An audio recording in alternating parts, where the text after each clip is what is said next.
Boas tardes. Boas tardes. Que tal? Aquí na loita. Dámelo no que quedou bo día. Que quedou bo día? Pois onte choveu todo o día. Pois mira, como estamos gravando un programa sobre viño, viticultura heroica nun coche clásico, ocorreuseme preguntarlle aquí a Lorena se nos deixaba unhas imaxes aquí da túa etapa como no mundo do automobilismo.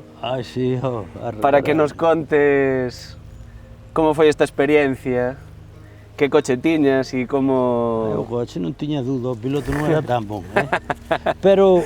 Ese é o que din, ese é o que dis ti. Exacto. A ver o que di a xente. Ese coche costoume o muiño da Alameda, Sí. toda a finca o Prado, unha yegua que tiña John Potro con montura e todo. Así que mira que... Que modelo era e como estaba preparado? Porque me dixeron que era unha cousa bastante única, non? Saliu un da SEA novo, Aquí normalmente arreglábamos os vellos, pero non, ese saliu novo. Saliu xa preparado para a competición. Saliu de serie, despois a preparación foi a que costou un muiño ya a yegua e o Prado. E con el fixeche aquí a subida? Fixo máis, Cantos anos? Uns cantos anos, Xa que estamos visitamos a bodega, contanos así un pouquiño sobre a familia, sobre as orixes do Pepe do Gallo. O Gallo eran muiñeiros, tiñan muiño e atendían a planta da luz, a que había antes en Chantada. A planta non era deles, claro, pero atendían a eles. O muiño si era. Enseñounos Lorena unha foto que está ali na bodega, que eran teus pais que iban ás feiras co... A feira, tiñan a concesión da feira de Chantada, dos pendellos, dos antigos pendellos. E poñían na feira o... Exacto, ali era donde bebíase máis viño un día de feira que hoxe en todo o ano casi en Chantada. Non se bebe moito xa, non? Eran viños do ano que chegaba o mes de agosto e había que agarrarse á mesa para bebelo, por eso vendía moita gaseosa. Porque, oye, a acidez, non se cuidaban como ahora, non? A volátil subía e despois da volátil que ven. Aí... Vinagre, carallo. Entón botaban ya gaseosa para... Para disfrazalo? Claro. Para corregilo un pouco. Bueno, antes, por certo, meu pai tiña unha bodega boa e procuraba ter os viños en condicións, non era os viños, el os cuidaba moito. As vasixas, a bodega, pois ao ser fresca, axúdache a manter estén mellor os viños. E se é unha cuba de madeira de carballo daqui de Galicia, que as hai, habías, pois moito mellor. Agora, xa vedes, a viticultura, pois o importante é cambiar as plantas que tiñamos aquí. Nós cambiámolas todas desde fai 25 anos. Os viñedos arrancamos e cambiamos. Non é que plantáramos mellor, cambiamos a variedade, pero eu penso que os portaenxertos ás veces nos xogaron unha mala pasada. Sí, non estaban adaptados ben aquí a... Se vades por aí a gravades cepas de 4 anos e ten o portaenxertos xa podre. E ti como empezache no mundo do viño? Empezache xa de novo, veuche de hora de maior, acordouche? Bueno, como tantos que nacemos aquí na Galicia profunda, que non íamos a Chantada, non sabíamos falar o castellano. E desde nenos nos trouxeron para a Ribeira. A traballar. A traballar, e bueno, eu despois para ganar, como vivía nun país capitalista, pois dediqueime tamén a ganar diñeiro. O negocio. Claro, independientemente de que nas primeiras democráticas eu encabecei a lista do Partido Comunista. Pero lo cortés non quita lo valiente. Eso non quita. Comer hai que comer. Claro, aí. A adega xurxe porque, primeiro, é unha raíz que ti tes aí da infancia, da viticultura. Entonces, fillo dun taberneiro, como non vou terminar na viticultura? Unha Casi sin querelo, unha vez que podes, que cho permite a situación, claro. Me parece a min que moitos pensábamos que non nos íbamos a dedicar a isto, que íbamos a escapar para outras cousas e ao final acabamos aquí. Eu agora non, xa digo, un pouco porque me gusta, pero non creo eu que traballando aquí de momento na Ribeira Sacra a rentabilidade sea moi alta. moi alta, porque Sí, é unha cuestión de identidade e de momento de paixón. o único que fixen foi cando facían falta cartos poñelos.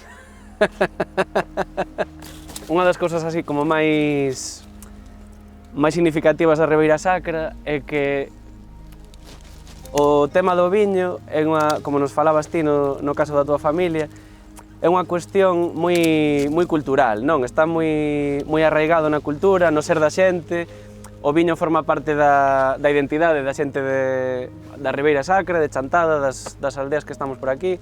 Bueno, é que detrás do viño eu digoche que hai moita cultura. Claro. Se non houbera cultura...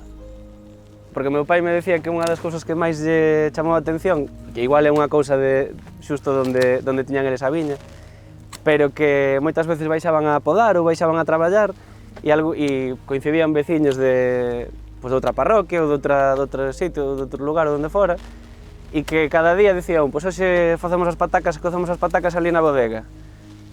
E se xuntaban para comer, un levaba un cacho de touciño, outro levaba un chourizo, outro poñía as patacas, e se cadra algún día, igual para agosto non tanto, pero cando estaba o viño bon, igual algún día non volvían traballar.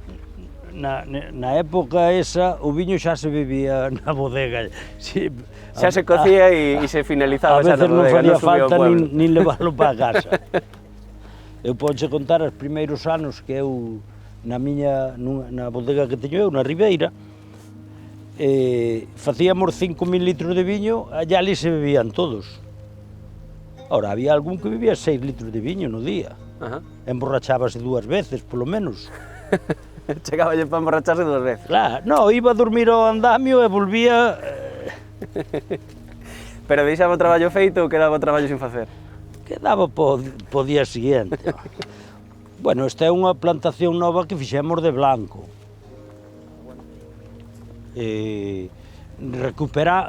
Parte recuperámola, porque se ve os muros que xa estaban de centenarios, e houve unha parte que fixemos os muros novos. Pero aquí o único que ao mellor, quizá esta zona fora tan boa para tintos como para blancos. Quizá aquí se houbera conseguido un tinto moi bon. Tamén vas conseguir un blanco, pero é que o blanco necesita máis profundidade de terra. Tú que estuveches no Albariño sabrás que ali a profundidade de terra non hai problema. Non hai problema ningún. Non hai pedra, non hai nada. Pero aquí mira que canta pedra terían que arrancar para facer estes muros todos, porque nós porque tiñamos esa máquina, fixemos aí de aí para arriba o que estaba...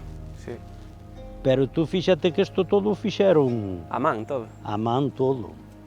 E non caen, e pasa o regato por aí, e ben ves. E isto aguanta... Quere dicir que eran verdadeiros profesionais non de canteiros, sino de estes baladeiros que fan muros e reminas, que había a xente que se dedicaba a facer as reminas. Quizá hoxe non... Tú desfás un muro destes, ao mellor encontraste cunha pedra clavada hacia abaixo. Eso é para sacarlle o peso da terra á mura. Pero ao mellor unha pedra de 2 metros así metida para baixo, clavada. Parte da cultura que falábamos antes, asociada tamén ao mundo do viño, que en certo modo está un pouco desaparecendo porque xa non queda xente que se dedica a facer este tipo de traballos, ou agora se fan de outra forma, vamos, se fan con máquinas e o resultado... referente a que nós levamos 25 anos plantando e renovando os viñedos, e agora tocoulle a este, e xa digo, para facer un blanco, pois é importante o equilibrio das variedades para... Además, vos sabedes de viña, eu son un viticultor que entendo porque estuve desde neno veixaba con meu pai para a Ribeira, e eles xa cuidaban as variedades. Daquelas xa el tiña godello plantado nas viñas del, ali no Castro, onde agora teñen esos, Castro Fiz, eso era da parte dese Castro era dos Gaios. E eu iba, eu recórdome na cima de todo, se cavabas un pouco encontrabas restos de olas e de cacharros. Hoxe non se encontrará nada, pero naquela época, si estou falando, fai 50 ou 60 anos, porque eu xa cumplín os 72. Xa andas nos 50? Si, por iso. Pero, xa digo, hai que cuidar un pouco as variedades. Por certo que Ribeira Sacra ten unhas variedades moi boas, para facer bons blancos e para facer tintos inmellorables. Pero hai que traballalos. Hai que vir á viña. Na bodega non se arregla o que vai mal da viña. Non, é que a palabra heroico eu non a pronuncio, pero como a pronuncian tanto, e os que a pronuncian normalmente non veñen á viña. Pois, pero heroico é. Nos despedimos. Vamos dar unha voltiña por aquí ca Lorena, vamos ver o embalse e seguir falando da bodega. Moitísimas gracias por atendernos. Antes da despedida, iríache cun chourizo a un torrisco.